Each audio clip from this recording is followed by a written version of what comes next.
Sencillamente, para repasar un poco, vamos a recurrir a esta parte. Les voy a hacer unas pequeñas preguntas y esto cuenta como participación directamente. O sea, si tú respondes acertadamente, te voy a poner ahora sí creo que sería una actividad extra de las clases en línea.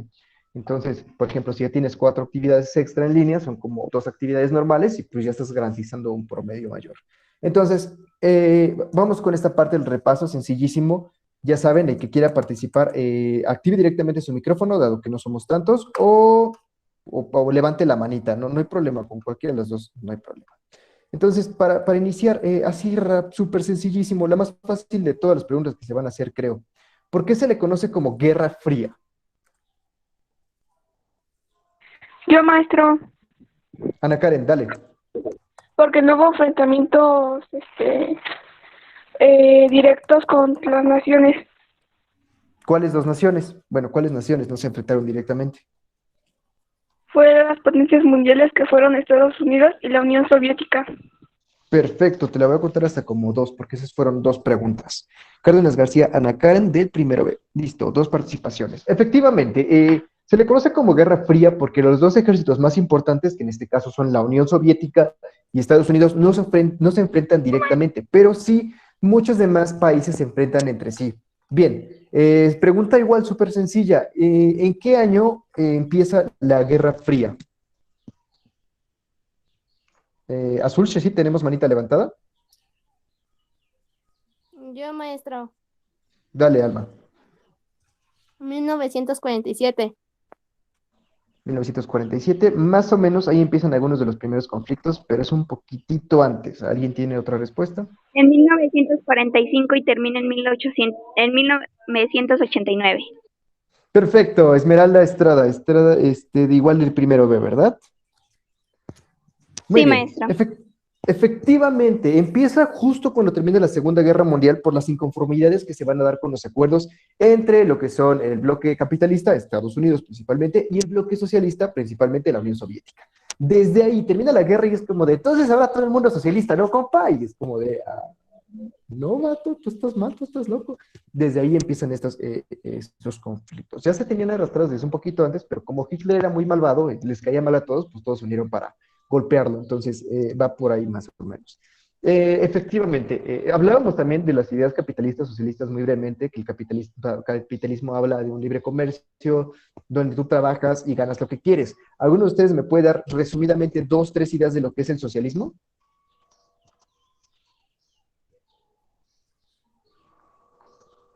¿No? ¿Ninguno? Ok, no hay problema. El socialismo se encarga de que tú trabajas y los bienes los reparte el Estado. O sea, tú trabajas como doctor, como albañil, lo que sea, y vas a ganar lo mismo que ganan las otras personas porque en sí lo que hace el Estado es cubrir tus necesidades básicas. Bueno, en ese panorama estamos, en que hay 2 ideas en el mundo, el capitalismo, el socialismo, no se llevan bien, hay muchos conflictos y lo principal de lo que es ¿cómo llamarlo? El nombre de Guerra Fría es que estos dos países no se van a atacar entre sí. Varios países se van a ver involucrados en este conflicto y se van a enfrentar, ellos sí, se van a agarrar a guamazos varias naciones. Sin embargo, los dos más importantes, los dos más poderosos, que en este caso, reiteremos, Estados Unidos y la Unión Soviética, no se van a enfrentar directamente. Ahora, vamos a empezar a analizar los conflictos porque la semana pasada ya vimos la estructura de lo que es la Guerra Fría y ya vimos algunas características, pero ahora vamos a irnos directamente a lo que son los conflictos. Uno de los principales es lo que conocemos como la crisis de Berlín, que es donde surge lo que es llamado como el muro de Berlín.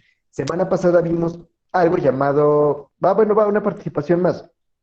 ¿Cómo se le llama a la barrera imaginaria que divide el bloque socialista del bloque capitalista? Es un nombre muy específico de una barrera Es imaginaria.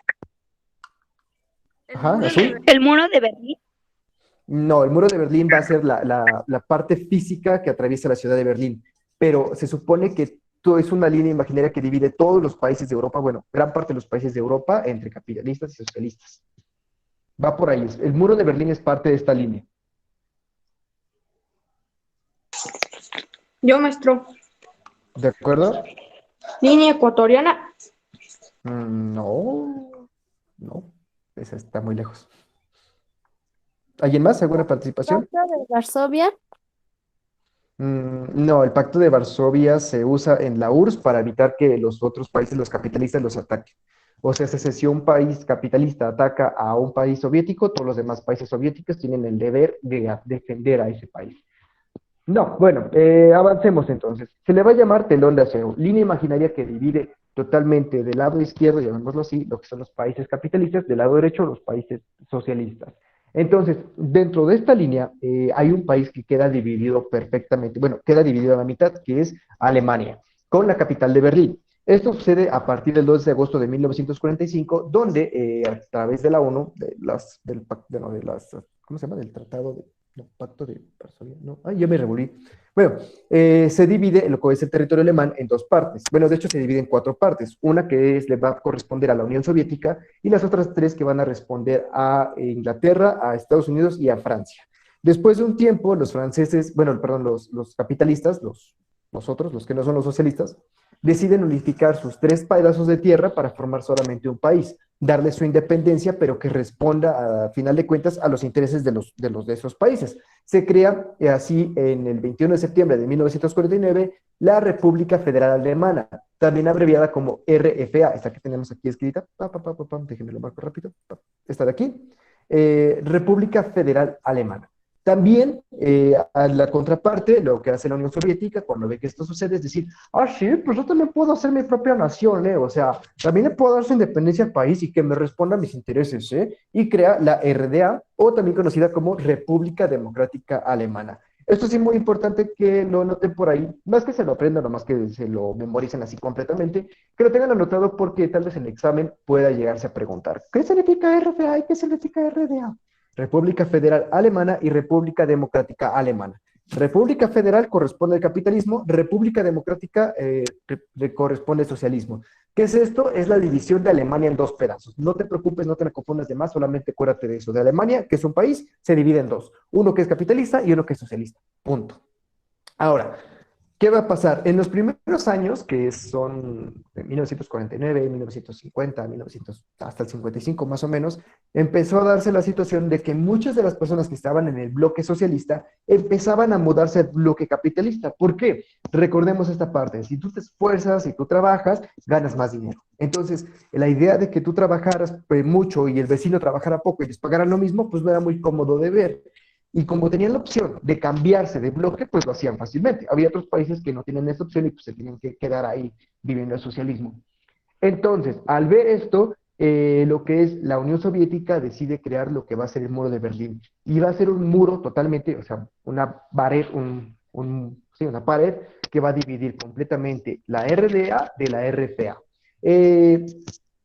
Se tardaron, bueno, realmente apareció de la nada. El 12 de agosto de 1961, en la madrugada, varios soldados y algunas otras personas contratadas, o más bien no contratadas, sino socialistas, que al final de cuentas trabajan unos con otros porque todos son amigos, empiezan a construir el muro de Berlín y es que poner ladrillos, poner adoquines, cemento y ir construyendo, levantando un muro. Muy feo porque en este momento en este momento tú decías, voy a ir a ver a mi vecino amigo de toda la vida que vive en la República Democrática Alemania. Sí, sí, sí, voy para allá, voy a verlo, jugamos tazos, le quito sus taquis, lo que sea. Me regreso en la tarde a mi lado de Alemania, que es la RFA. Bien feliz, tratas de regresar y tómala. Y hay un muro y no puedes regresarte y no puedes pasar. Imagínate, tu abuelita vivía del otro lado, igual ibas mi hijo, llévale esto a tu abuelita. Ibas bien feliz, llevabas algunas cosas y tómala, ya no podías regresar a tu casa porque pues, ya había un muro que no te permitía pasar. Es real, esto dividió muchas personas, esto dividió muchas familias porque no tan así como de, ay, voy a ver esto y al otro me regreso, no, pero se ve a gente que estaba o de viaje o estaba separada porque su lugar de trabajo quedaba en el otro lado, lo que sea, y ya no podía regresar, a su lado de Alemania. Muy feo, muchas familias terminaron separadas y no se volvieron a ver hasta pero de casi 30 años, 28 años para ser exacto.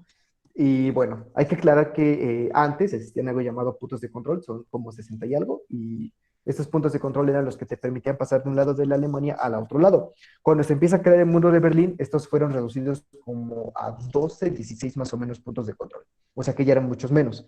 Ahora, aproximadamente para 1975, que es cuando ya hay mucho movimiento o mucha gente que se quiere pasar clandestinamente, porque pues, obviamente no te vas a querer quedar ahí hay gente que busca saltarse la muralla y pasarse corriendo, hay gente que busca meterse en maletas, meterse en carros, busca la manera de pasar de alguna manera de ilegal. Y tú dirás, no manches, profe, ¿cómo es que alguien va a caber una maleta? Pues cuando la situación está fea vas a recurrir a cosas extremas. Y en este caso, si era necesario, la gente lo hacía. Entonces, atraviesan, bueno, mucha gente está atravesando clandestinamente el muro de Berlín y entonces se crea lo que va a ser la Franja de la Muerte para 1975, que va a ser más o menos así. Eh, Aquí tenemos un muro interior, que este corresponde a lo que es el bloque capitalista, perdón, al bloque socialista, este es el más pegado a lo que es la Alemania socialista, la RDA, la República Democrática.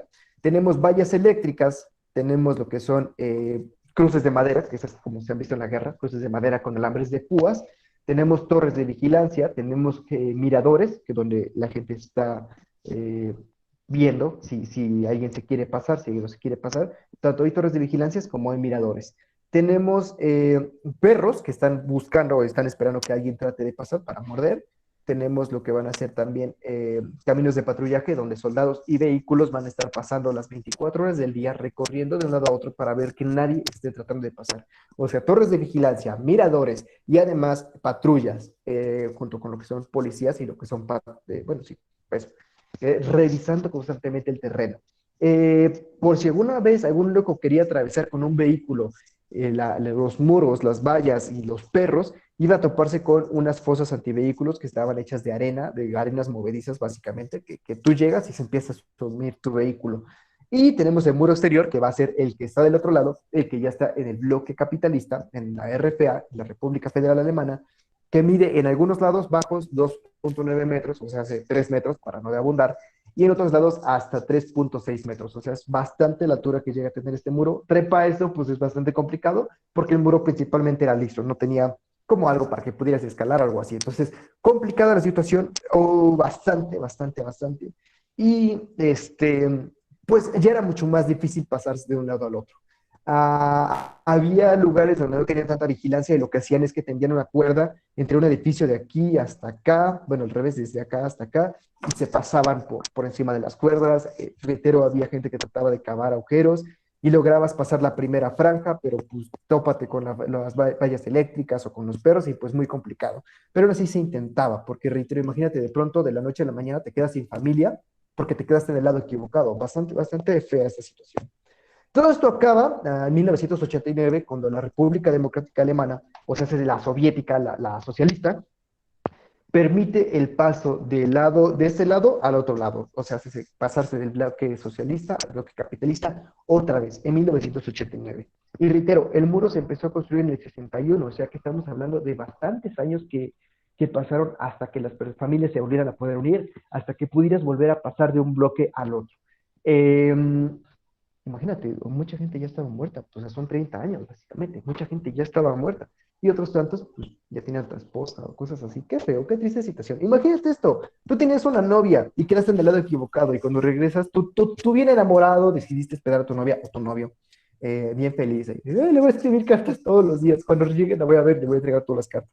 Tómala, 30 años, tú te quedas esperando y cuando te das cuenta la morra o el vato ya tiene hasta 2, 3 hijos. Qué triste, te vas a quedar en la friendzone para siempre. Bueno, seguimos. Bueno, con esto termina más o menos lo que es el muro de Berlín. Hay mucha historia de por medio de enfrentamientos, gente que trató de derribar el muro, pero no se logró. Poco más, poco más. Cuando cae en el 89, cuando se hace bueno, cuando la República Democrática afirma que ya se puede empezar para el otro lado, sucede con lo que conocemos como la caída del muro de Berlín, que es cuando gran parte de la sociedad de las dos Alemanias empezó a darle de tumbos, de piedras, con mazos, lo que sea, a empezar a derribar los muros, a que cayeran las torres, a que cayera todo para poder empezar a moverse del otro lado, a encontrarse con la gente que quieres, simplemente cambiarte de lado. Si no te gusta el socialismo, simplemente cambiarte al capitalismo, lo que sea. Y poco más, poco más. Ahora, la guerra de Corea. Esta es un poquito complicada porque, bueno, son varias cosas. Antes de la Segunda Guerra Mundial, perdón. Antes de la Segunda Guerra Mundial, Japón tenía el control de lo que es Corea. O sea, en algún momento lo invadieron y así como muchos países habían sido invadidos, pues lo que es Japón tenía pues, el control de este pedazo de territorio. Cuando termina la Segunda Guerra Mundial, así como muchos otros países, se da la idea de que Corea sea liberado y que pues forme su propio gobierno. Cuando termina la Segunda Guerra Mundial en los tratados de Versalles, no, en la conferencia de Potsdam, perdón, se aclara un punto muy específico que es que ya no puede haber países colonizados. O sea, tú como país, Inglaterra, tú como país, Francia, no puedes tener el control de otro territorio, solamente puedes tener control en tu propio territorio. Entonces, una vez derrotado Japón, y por cierto, pregunta rápida, pero igual para participación, ¿cómo es derrotado Japón en la Segunda Guerra Mundial? ¿Quién participa? Yo, maestro. No veo, no veo. Arely, dale. Es derrotado por un misil que lanza Estados Unidos. Sí, sí, por ahí va la idea. Perfecto, no te preocupes más. Se les llama bomba atómica, destruyen dos islas muy importantes, Japón se rinde, poco más. Ya te noté tu participación, Bernal Areli, del primero B, perdón. Efectivamente, las bombas atómicas destruyen, se rinden, bla, bla, bla, bla, bla. Entonces, Corea queda a decisión de la ONU. La ONU y Estados Unidos dicen que Corea pues haga su propio gobierno que pertenezca al bloque capitalista, si así lo desea, principalmente es como de, vato, sé capitalista y te dejamos libre, ándale, ándale. Y la URSS obviamente está enojada con esta situación y dice, ¿sabes qué? No voy a aceptar las ideas que tiene ni la Unión, ni Estados Unidos, ni la ONU. Entonces, yo voy a apoyar a Corea para que sea socialista. Y más que un apoyo, es como te voy a mandar armas, te voy a atacar para que ataques a otros. Entonces, ambos países, tanto la Unión Soviética como Estados Unidos, van a invadir, entre comillas, lo que es Corea. No es como invadir, es como de, mira, te presto dinero, te presto armas, te presto soldados por si algo te pasa. En lo que es el sur va a estar lo que es Estados Unidos y en lo que es en el norte va a estar lo que es la Unión Soviética. Ahora, en este punto, cuando ya están como tal los gobiernos, bueno, perdón, me salté un punto cuando sucede esto, cuando se invaden los ambos ejércitos, como que se convencen Corea del Norte y Corea del Sur de diferentes ideas. Corea del Norte dice, ¿sabes qué? Sí, hay que hacer un gobierno socialista, hay que buscar la manera de que todo sea para todos, de apoyarnos como nación y de apoyar a otras naciones. Y el lado del sur se convence de las ideas capitalistas. No, ¿cómo crees? O sea, tú arréglatelas como puedas y dejas que los demás países se arreglen como pueden. O sea, si tú quieres hacer crecer tu economía, si tú quieres invertir no sé, en petróleo, en electricidad, lo que sea, en recursos naturales, pues hazlo y que todas las ganancias sean para ti y que los demás países se busquen sus propios recursos como ellos puedan. Entonces, estas ideas empiezan a denotar cada vez más y más, hasta que de repente Corea del Norte se harta y decide invadir a Corea del Sur. Cuando Corea del Sur es atacada, le pide ayuda a Estados Unidos y Estados Unidos dice, ¿sabes qué? Eso no me puedo meter, porque meterme es atacar como indirectamente a la Unión Soviética y eso me va a dar un problema, porque pues Guerra Fría, ¿no? Entonces va a ser una guerra nuclear. Y está como diciendo, ¿sabes qué? Sí, pero dame autorización de intervenir, por así decirlo. Como tal, la Unión Soviética no responde, como que se desaparece en unos años y quien va a dar la autorización va a ser China. Es como el mediador de estos países. Hay dos Chinas, una es la República Popular de China y la otra es la República Democrática, ¿no es cierto? La China nacionalista. La China nacionalista es capitalista y la República Popular de China es socialista. La China nacionalista, que en este punto de Asia es como el mediador, como de, sabes que hay que llevarnos las cosas con calma, no te peguen, llévense bien, lo que sea. De repente dice, ¿sabes qué? Sí, agárrate a guamosas a Corea del Norte. Entonces, Estados Unidos llega, Corea del Sur, empiezan a atacar a Corea del Norte y poco más están en este debate. A final de cuentas, gana Corea del Sur, pero las diferencias quedan muy, muy marcadas y se decide seguir con esta división. ¿Sabes qué? Tú arréglate tus propios problemas, yo me agarro mis propios problemas y tú, Corea del Norte, haz tu propio tipo de gobierno y tú, Corea del Sur, haz tu propio tipo de gobierno. Esto es importante porque hasta la fecha, hoy en día, existen dos Coreas. Hay una Corea del Norte y hay una Corea del Sur. Cada una con su tipo de gobierno totalmente diferente, su estructura económica totalmente diferente y poco más. Pero esto se da desde hace muchos años, hablamos de 1950, o sea, llevan más de 60 años separados. Un país que tiene el mismo nombre dividido en dos partes, es ridículo.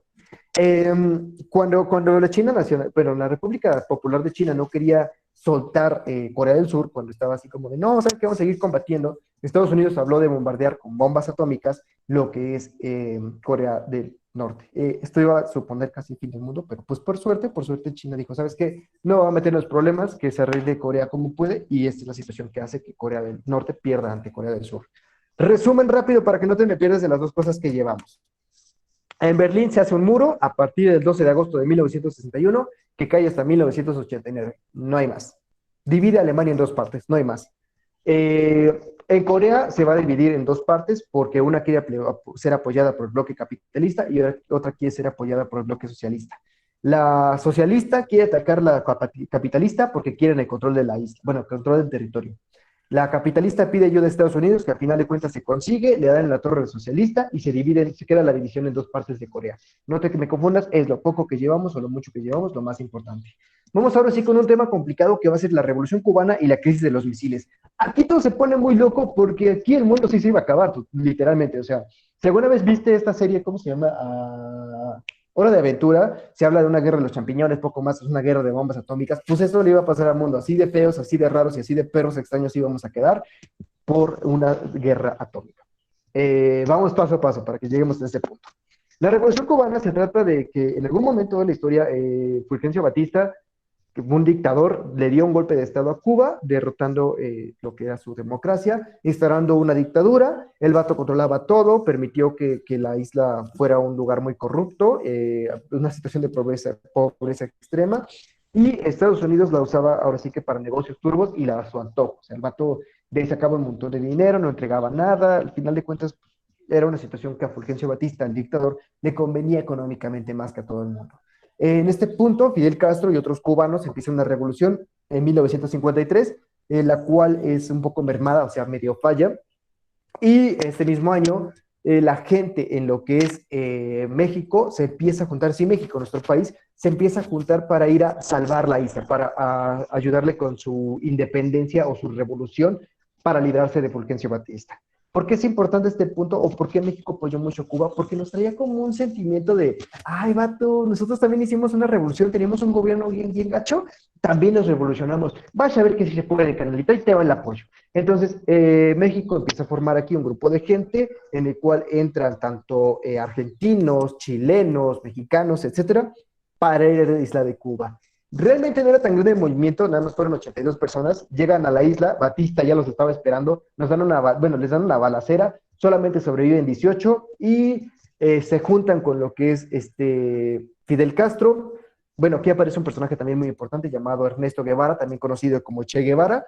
Estos dos vatos y los sobrevivientes de los mexicanos que fuimos, empiezan a convencer a la gente cubana de que está mal el gobierno de Fulgencio Batista, que se puede hacer algo y que así sea a palos, a piedras, lo que sea, se tiene que hacer algo. Logran llegar hasta La Habana en 1959, Fulgencio Batista huye y el 8 de enero de 1959 mismamente, Fidel Castro declara que ahora la isla va a ser un país socialista.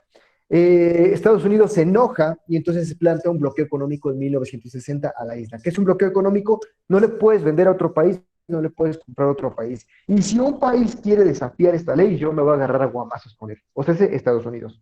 Si un país quiere comerciar con Cuba, Estados Unidos se va a agarrar a guamazos con ese país.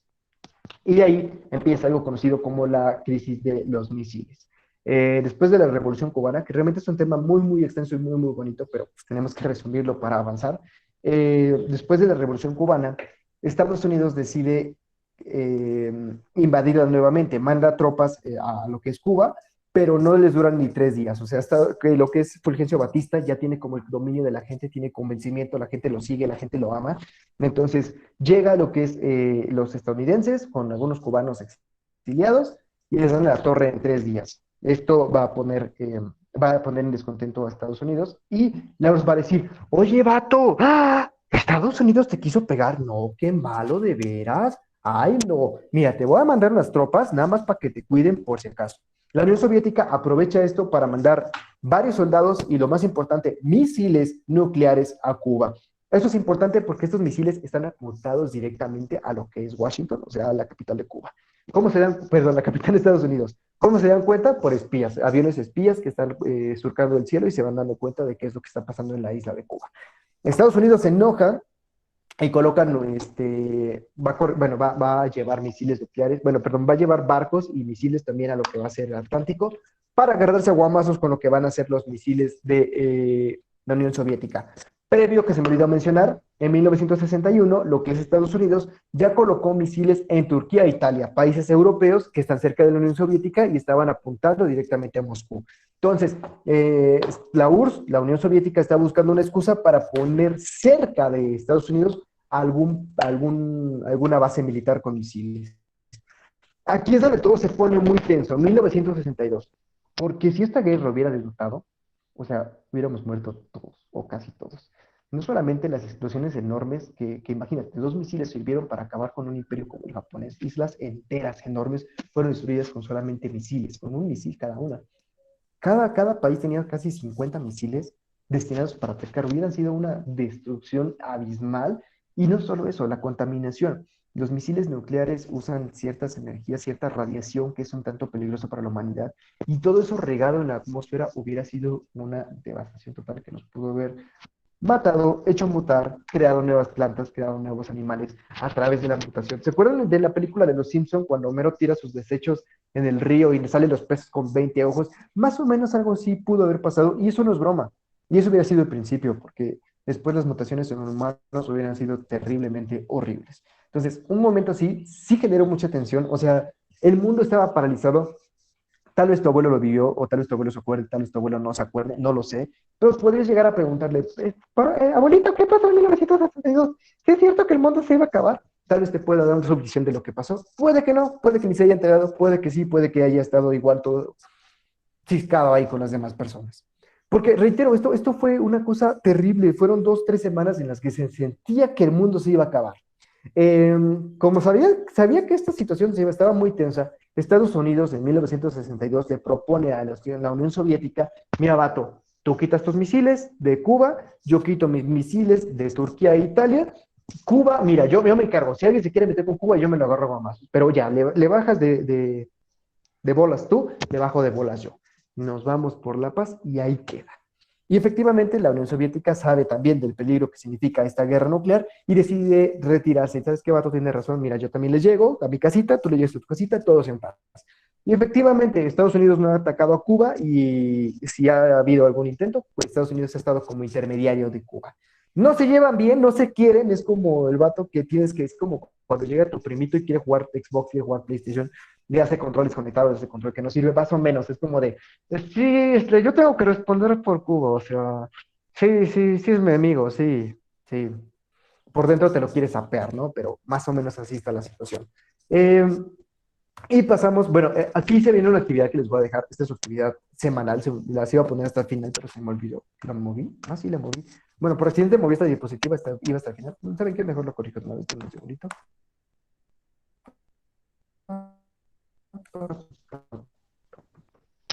Muerte. Ahí está. Ahí está. Entonces, ahí está. Otro conflicto muy importante es la guerra de Vietnam. Lo vamos a resumir súper rápido porque supongo que ya hasta se cansaron de, ay, qué flojera, estar hablando de otros conflictos que no conozco. Ok, vámonos rápido para que no se me compliquen de más. La guerra de Vietnam, al igual que las demás guerras, entran en el panorama de la Guerra Fría y esto es más importante que varias porque esta es la que más dura. Es una de las guerras que más duró en este tiempo. Dura 20 años. Empieza porque en 1954 Francia descoloniza Vietnam, al igual que cuando hablábamos de que, ¿qué fue? ¿Inglaterra? No. Vietnam. Bueno, igual que el otro país que se descoloniza, no, perdón, se me fue el nombre. Corea, igual que Corea cuando se descoloniza. Sí. Bueno, cuando Corea se descoloniza de Japón, Vietnam se va a descolonizar de lo que es Francia, por lo mismo. ¿Sabes qué? Ya no pueden haber colonias, ya cada país tiene que ser independiente. Pero aquí va a ser un conflicto interno. Los vietnamitas empiezan a decir, ay, ¿qué será mejor? ¿El capitalismo o el socialismo? Ay, no sé, bueno, vamos a elegir los dos. Y entonces se divide el territorio. En el norte queda el bloque socialista y en el sur queda el bloque capitalista. En estos años, varias veces el bloque capitalista dijo, bueno, ya la regamos, elegimos mal, sabemos que el socialismo es lo mejor y queremos cambiarnos de forma de gobierno. Vamos a hacer las paces con Vietnam del Norte. Varias veces se intentó hacer un planteamiento de volver a hacer una unificación, de ser solamente una Vietnam, pero Estados Unidos siempre llegaba a decir, no, vato, defiéndete, tu capitalismo es bueno, vas a ver que sí, tú sigue echándole ganas, échale, sí se puede, vato. Y entonces Estados Unidos siempre llegaba a regarla y empezaba otra vez el conflicto. Empezaban a balancearse otra vez entre el sur y el norte, hasta que parte de lo que es Vietnam del Sur, o sea, Vietnam de capitalista, empieza a hartarse de esta situación y empieza a formar pequeños bloques que se van a enfrentar contra Estados Unidos. O sea, ese Vietnam del Norte y Vietnam del Sur ahora lo que quieren es librarse del control de Estados Unidos. Aquí, Estados Unidos no va a soltar tan fácil. Sucede algo y es que va a haber muchas armas químicas y bombardeos constantes a lo que es Vietnam. Y el problema más grande es que esta guerra se va a transmitir por televisión. Va a haber videos directamente de la guerra y con el tiempo la gente de varias partes del mundo empieza a ver que Estados Unidos es demasiado cruel porque bombardea poblados de personas sin armas, desarmadas, inocentes, mata cruelmente, o sea, soldados vietnamitas que ya se rindieron totalmente y los están balaceando. Y entonces lo que va a suceder es que la propia población de Estados Unidos va a tratar de defender a su país. Perdón, va a tratar de detener, no de defender, de detener. Se empiezan a hacer muchos movimientos pacifistas de gente que sale a las calles a protestar en contra del gobierno de Estados Unidos de detengan la guerra de Vietnam, ya lárguense de ahí no los quieren, por favor, no tienen nada que hacer ahí. Al final de cuentas se accede y en 1975 Estados Unidos retira sus tropas de Vietnam. Esta guerra nos deja más de 1 millón de muertos y reitero, el uso de armas químicas aquí fue lo más devastador, fue lo que más hacía que la gente estuviera en contra de Estados Unidos. Nada más recuerden eso, la guerra de Vietnam es una de las más largas, 20 años, se usan armas químicas, se termina la guerra porque el propio gobierno de Estados Unidos la propia población de Estados Unidos se pone en contra del gobierno de Estados Unidos en este conflicto. Vamos con uno de los últimos, este ya es más rápido, igual ya estoy tratando de hacerlo más rápido para que no se me cansen, no se me aburran.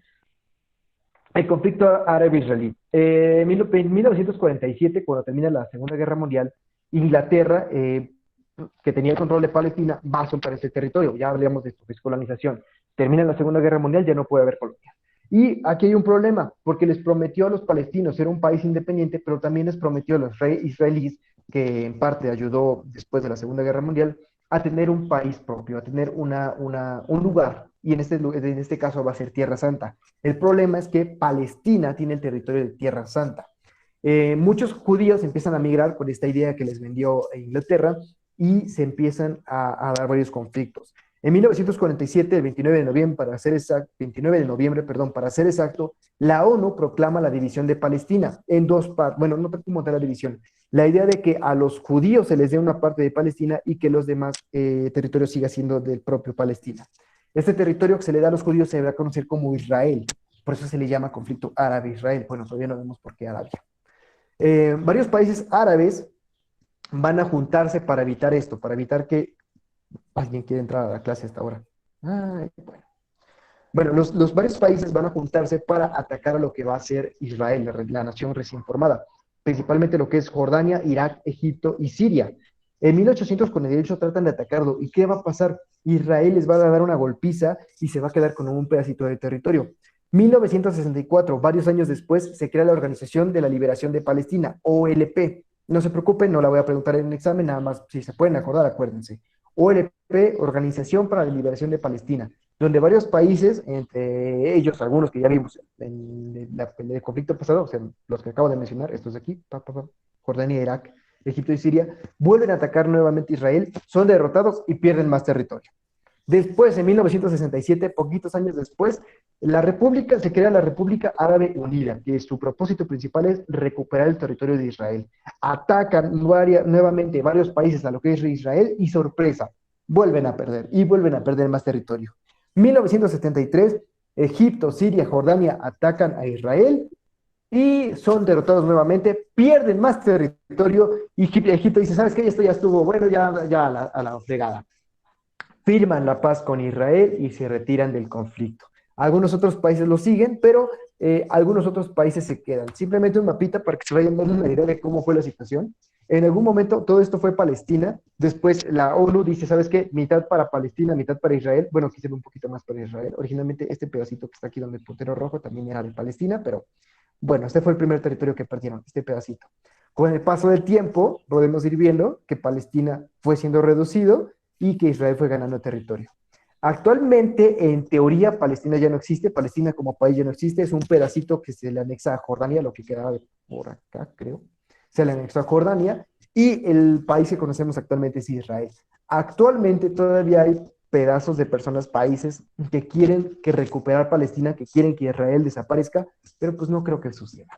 Pero esto es muy gracioso porque es como de, vamos a pegarle, ya nos quitó territorio, ¿qué vamos a hacer? Pues le vamos a volver a pegar, ya nos quitó más territorio, ¿qué vamos a hacer? Pues le vamos a volver a pegar, chale, ya casi no tenemos territorio, ¿qué vamos a hacer? Pues le volvemos a pegar, ya valió. Entonces, este es más o menos lo importante de este conflicto, cómo Palestina se fue convirtiendo en Israel. Poco más. Bueno, nada más esto, que va a ser su actividad de la semana, es literalmente en un mapita, nada más ubicarme los países que estaban apoyando el socialismo y los países que estaban apoyando el capitalismo. Pueden buscarlo en internet y nada más copiarlo, no se vale nada más enviarme una imagen que se encontraron por ahí por internet, pueden ver los programas de televisión y con eso irse apoyando para hacer su mapita, o pueden recordar lo que vimos hoy en clase. Recuerden dividir Corea, recuerden dividir Vietnam, recuerden colorear Cuba. Tenía un mensaje y nunca lo vi. Beatriz, probablemente sea tu conexión porque yo tengo aquí la noticia de Pink y todo bien. O sea, no tengo problemas con conexión. Perdón, apenas vi tu mensaje. Y ya, nada más déjate grabar esto. La actividad nada más. Déjame ver. No sé si se escucha bien. Reitero, puede que sea más tu conexión. Nada más es ubicar en un mapa lo que es los países capitalistas y los países socialistas. Denme un segundito. Déjenme dejar de grabar, pues nada más para dar este mensaje a los que están en clase.